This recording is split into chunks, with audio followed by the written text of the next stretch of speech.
박효진 장로님이라는 분이 계셔요. 이분이 교도관으로 근무할 때 있었던 일입니다. 이분이 서울 구치소에서 사형수들을 가까이서 계속 지켜보셨습니다. 이곳에는요, 세상이 보아도 용서하기 어려운 죄를 짓고 사형 선고를 받은 이들이 모여 있는 곳입니다.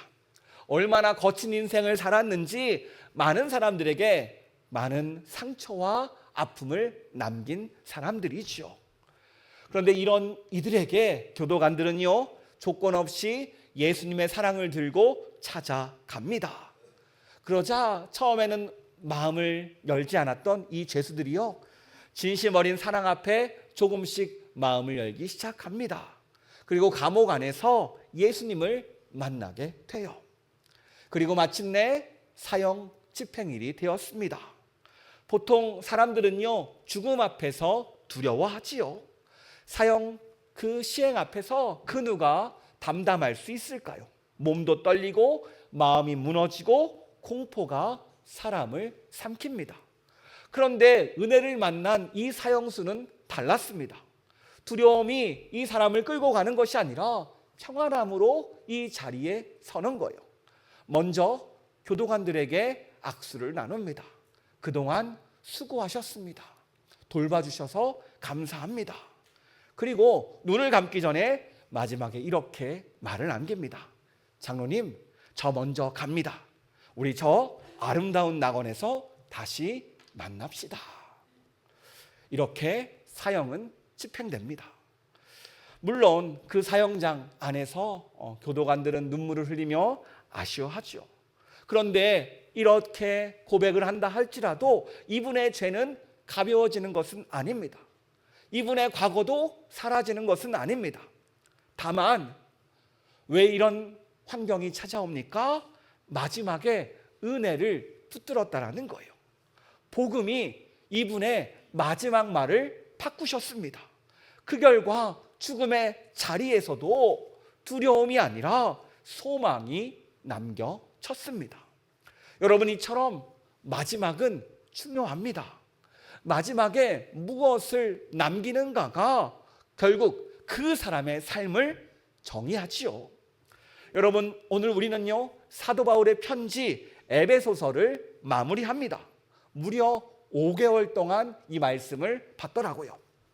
바울은 이 편지 안에 하나님께서 그리스도를 통해서 이루신 구원의 비밀을 담았고요, 교회가 무엇인지, 성도가 어떤 존재인지, 부르심이란 무엇인지, 복음 안에서 어떻게 새로운 삶을 살아야 되는지를 말했습니다.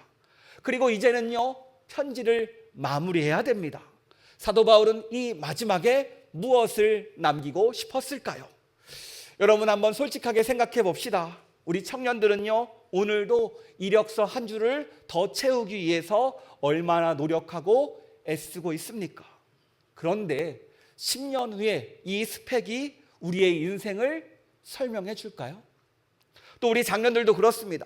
직장에서 평생 쌓아오는 자리가 있고요, 위치가 있고요, 경력이 있고요, 인정이 있습니다. 그런데 시간이 지나서 은퇴의 자리에 섰을 때 내 인생 가운데 마지막에 남는 것은 무엇일까요? 사람들이 이것을 인정하고 있을까요? 무엇이 남을까요? 사실 잘 돌아보면요, 우리가 평생 잡으려고 했던 것들이 시간이 지나고 나면요, 조금씩 흐려집니다. 내가 그렇게 가치 있다고 생각했는데 막상 가져보니까 가치 있지 않은 것처럼 여겨질 때가 많아요. 결국 마지막 순간에 보니까요, 내가 잡은 것 같지만 막상 손에 남는 게 없는 인생입니다. 여러분, 정말 우리의 인생 끝에서 남는 것이 무엇일까요? 우리가 이렇게 신앙생활 하는데 이 신앙의 끝에 무엇이 남아 있습니까? 우리 인생 가운데 무엇이 남아야 됩니까? 오늘 이 말씀 붙잡고 우리 인생 끝에 남아야 되는 것, 그 정말 중요한 가치를 붙잡는 이 시간 되기를 축복합니다. 오늘 사도 바울은요, 에베소서를 마무리하면서 두 가지를 남깁니다. 첫 번째는요, 한 사람을 남기고 또 하나는 한 단어를 남겨요. 무엇을 남긴다고요?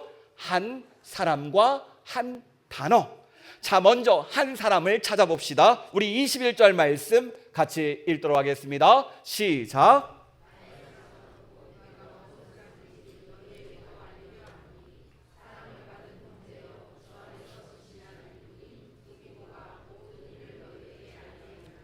아멘. 누가 등장합니까? 두기고라는 한 인물이 등장합니다. 여러분, 당시 1세기에는요, 지금처럼 우편도, 택배도, 이메일도, 카톡도 없던 시대지요. 편지를 보내려면요, 사람이 직접 들고 가야 됐습니다. 지금 사도 바울이 어디에 있습니까? 로마 감옥에 갇혀 있어요. 그리고 이 편지를 받을 곳이 어디예요? 에베소입니다. 지도를 보니까요, 육로와 바다를 거쳐야 되는 무려 한 달 넘게 걸리는 거리를 누군가 대신 가야 됐습니다. 그 길을 누가 떠납니까? 오늘 말씀에 두기고라는 인물이 떠나요.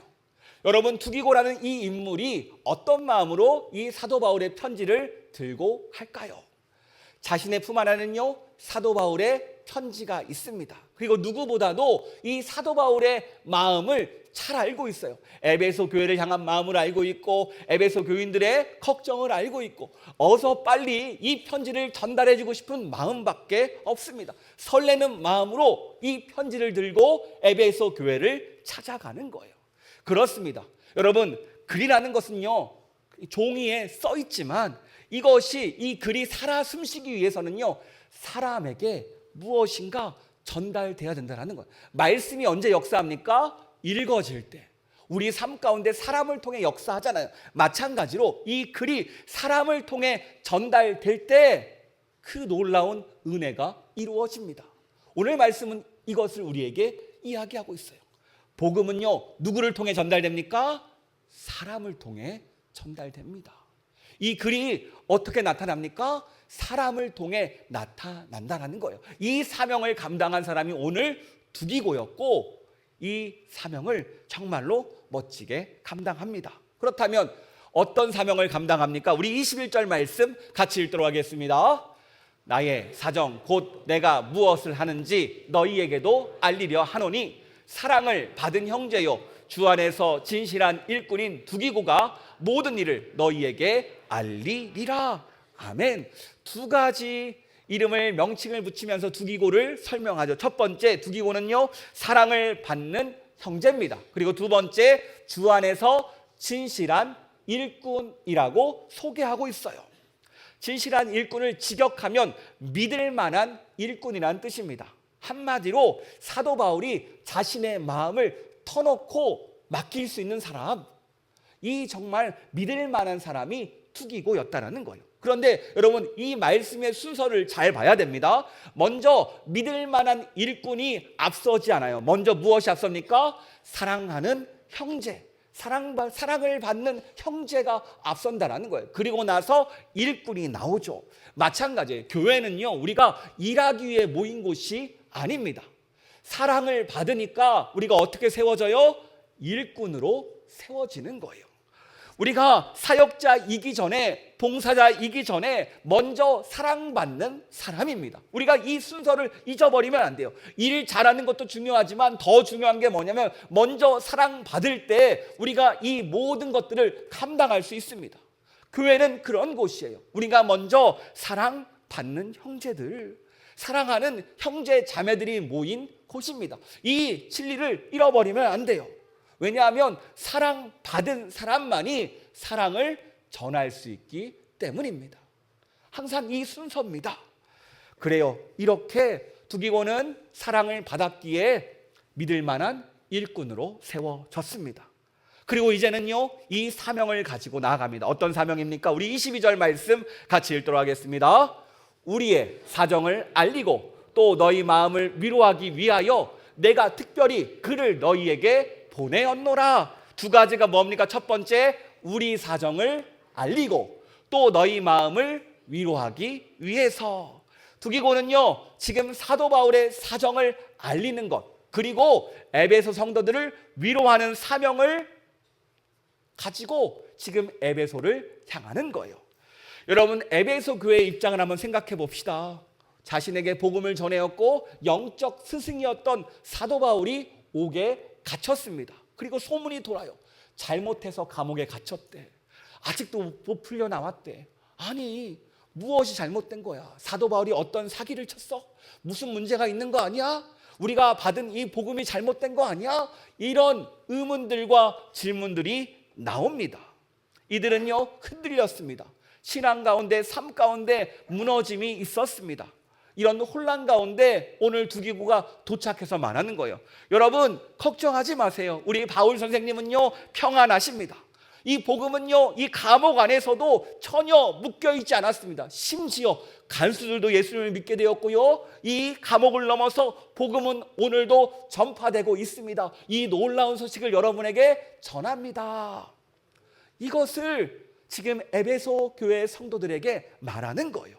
그러니까 두 기구가 지금 무엇을 합니까? 흔들리는 교회를 잡아줬고 흔들리는 신앙의 사람들을 다시 일으켜 세워 주었습니다.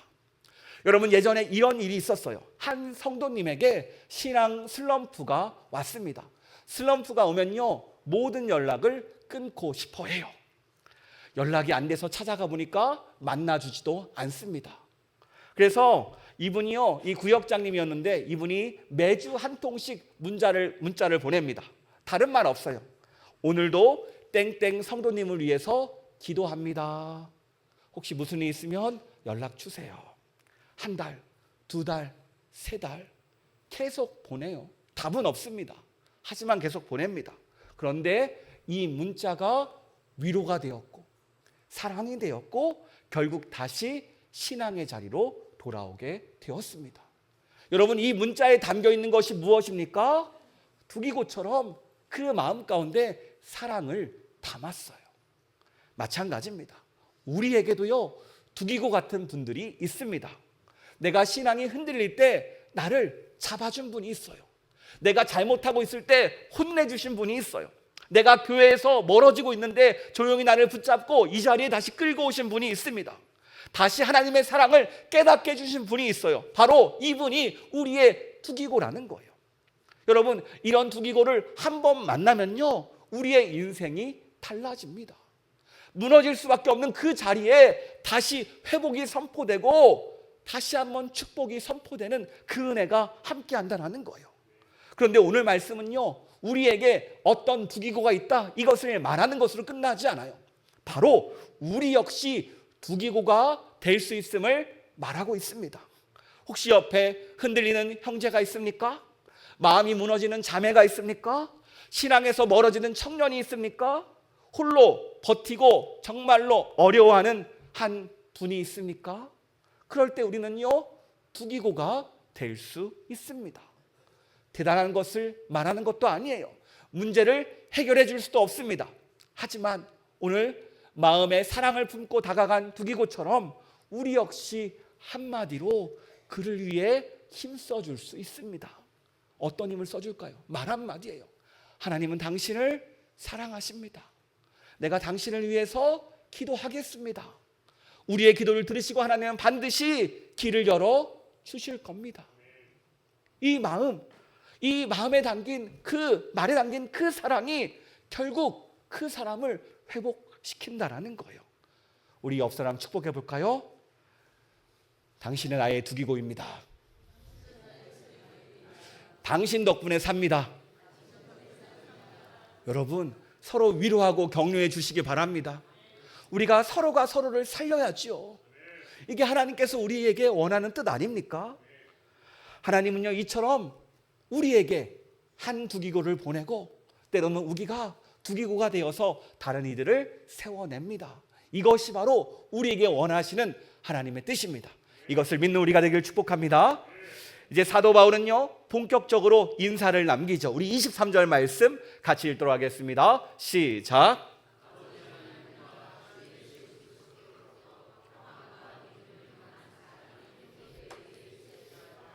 아멘. 잘 보시면요, 이 한 절에 등장하는 세 가지 단어가 있습니다. 잠시 화면 더 보여주실래요? 어떤 단어가 나옵니까? 평안, 믿음, 사랑이라는 단어가 나오죠. 그런데 표현이 조금 특이합니다. 단순히 사랑이 있을지어다라고 말하지 않고요, 평안과 믿음을 겸한 사랑이 있을지어다라고 말해요. 아니, 사도 바울은 왜 세 가지를 한데 묶어서 이야기했을까요? 여러분, 그 이유를 한번 생각해 보셔야 됩니다. 여러분, 만약 사랑만 있고 믿음이 없다는 것은 어떤 사랑입니까? 감정적인 사랑이라는 거예요. 감정적인 사랑의 특징이 무엇이에요? 마음이 변하면 사랑도 사라집니다. 마치 날씨 같아요. 더웠다, 추웠다, 바람 불었다. 우리의 감정이 그렇게 변합니다. 이런 감정적인 사랑만 남게 된다는 거예요. 두 번째, 만약 믿음만 있고 사랑이 없으면 어떻게 될까요? 믿음은 있어요. 한마디로 차가운 교리만 남습니다. 머리로는요, 너무 잘 알고 있어요. 하지만 가슴은 따뜻하지 않습니다. 성경의 바리새인들의 모습이지요. 믿음은 강한데 사랑이 없으니까 무엇만 합니까? 정죄만 합니다. 너는 이것도 못하니, 너는 저것도 못하니. 끊임없이 남들만 판단하고 있어요. 그리고 평안만 있고 믿음이 없으면 어떻게 될까요? 막연한 위안이 됩니다. 말로는 괜찮을 거야. 그런데 그 근거가 없어요. 그냥 무시하는 거죠. 자기 자신을 위로하지만 근거 없는 평안입니다. 대책 없는 평안이에요. 그래서 오늘 우리는요, 이 세 가지를 함께 묶어서 가야 됩니다. 평안한 자가 믿고, 믿는 자가 사랑하고, 사랑하는 자에게서 다시 평안을 얻는 것. 이게 바로 진짜 신앙이라는 거예요. 여러분, 이 세 가지를 이야기해주는 한 일화가 있습니다. 예전에 주중대사를 역임하신 김하중 장로님이 쓴 책이 있어요. 하나님의 대사라는 책인데요, 이 책에 이런 내용이 나옵니다.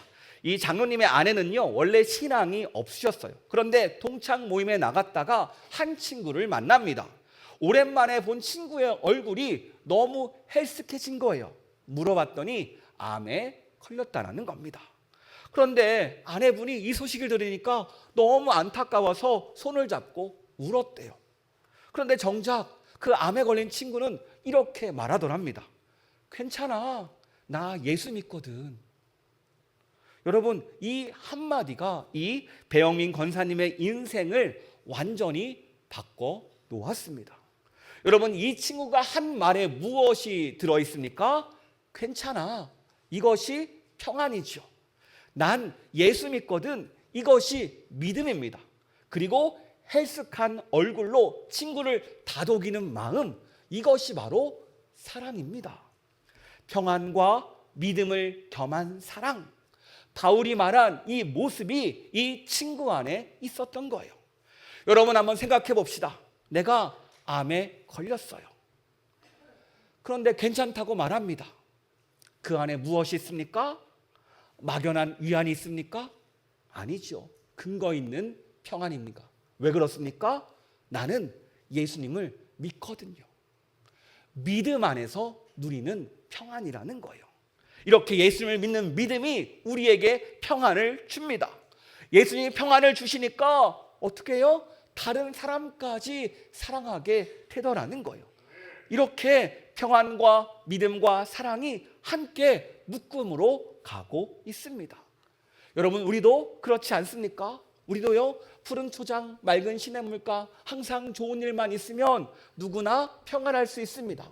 누구나 믿는다고 말할 수 있고요, 누구나 사랑할 수 있다고 말합니다. 그런데 막상 죽음의 골짜기를 지나갈 때 이 세 가지가 나에게 있는지 없는지가 점검되는 시간이에요.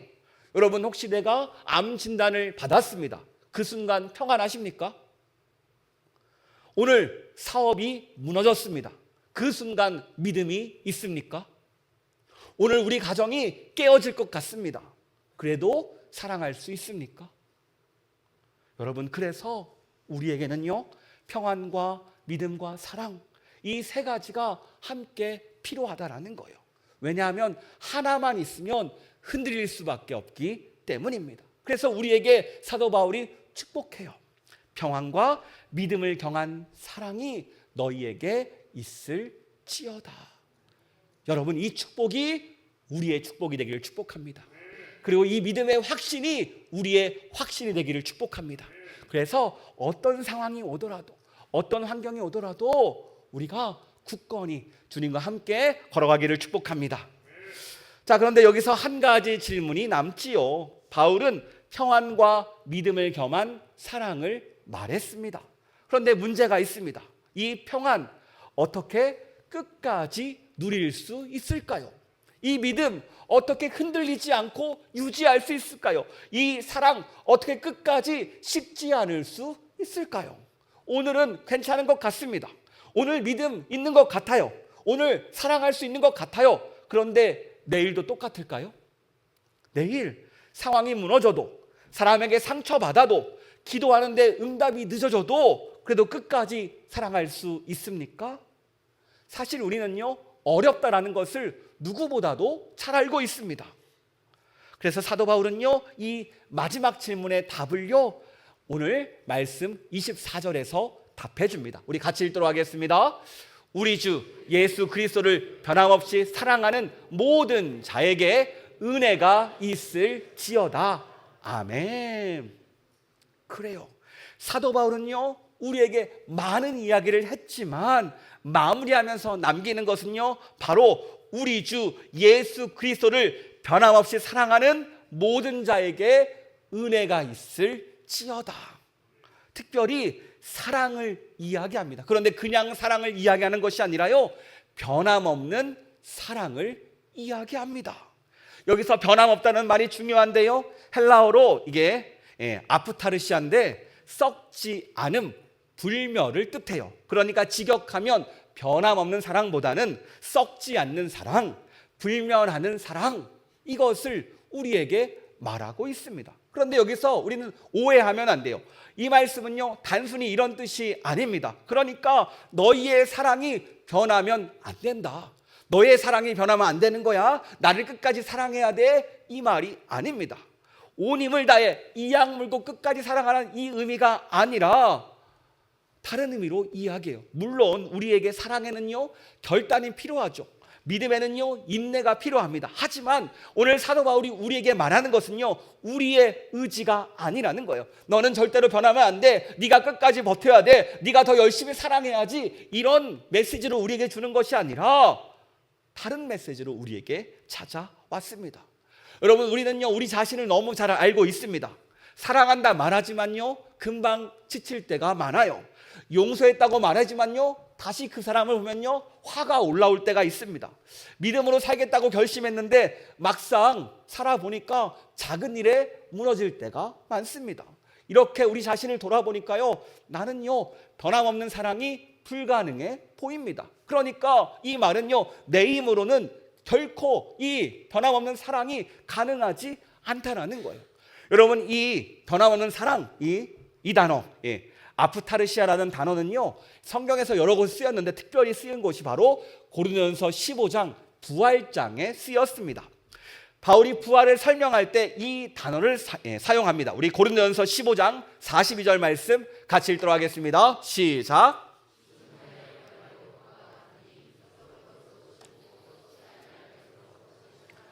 우리 53절도 같이 읽겠습니다.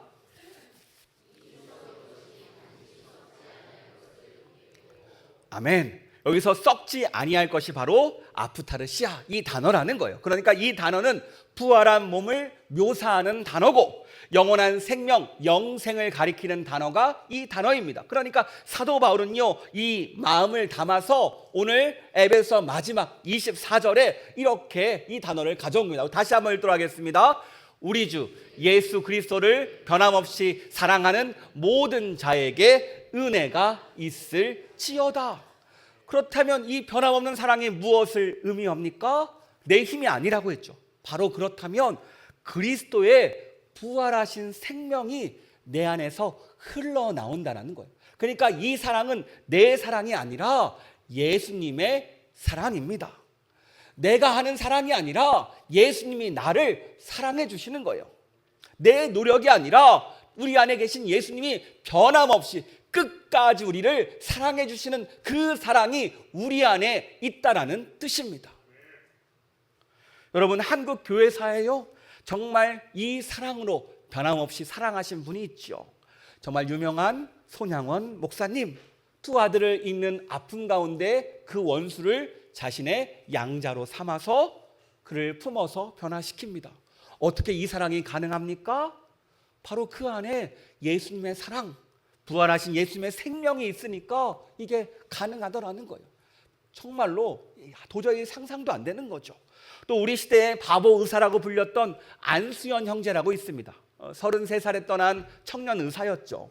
이 친구는요, 환자들의 손을 붙잡고 기도했고 형편이 어려운 이들을 조용히 도왔습니다. 그래서 사람들은요, 그는 계산할 줄 모른다는 바보라는 별명을 붙이기도 했어요. 안타깝게 군대에서 환자를 치료하다가 병이 옮아서 33살에 죽게 됩니다. 그런데 이 안수연 형제의 장례식에 수많은 사람들이 찾아오지요. 그의 사랑과 그의 헌신을 기억하면서요. 그렇다면 이 사랑이 어디에서 나왔습니까? 그의 성격이 좋아서 그렇습니까? 마음이 넓어서 그래요? 특별해서 그렇습니까? 아니에요. 그의 안에서 이 예수님의 사랑이, 부활 생명이 흘러나오니까 이 사랑을 전한 것뿐입니다. 마찬가지예요. 오늘 이 자리에서 우리가 해야 될 일은 무엇입니까? 다른 게 아니에요. 먼저 이 변함없는 사랑은 우리가 예수님 안에 거해야 된다는 것을 알려주고 있습니다. 예수님께서 내 안에서 나를 사랑한다고 끊임없이 말씀하시는데 나는 그 말을 못 들을 때가 많아요. 여러분 다들 경험 있지 않습니까? 우리가 주님 안에 머물면 신기하게 주님의 생명이 나를 살려냅니다. 또 주님 안에 머무니까 식어버린 사랑이 회복됩니다. 주님 안에 머무니까 내가 내 힘으로 사랑할 수 없는 그 사람을 다시 볼 수 있도록 사랑할 수 있는 마음을 주시면서 이렇게 나를 변화시켜 가요. 그러니까 이 예배의 자리가 주님 안에 머무는 자리입니다. 이처럼 주님 안에 머물 때 내 안에 있는 주님의 사랑이 깨달아질 때가 많다는 거예요.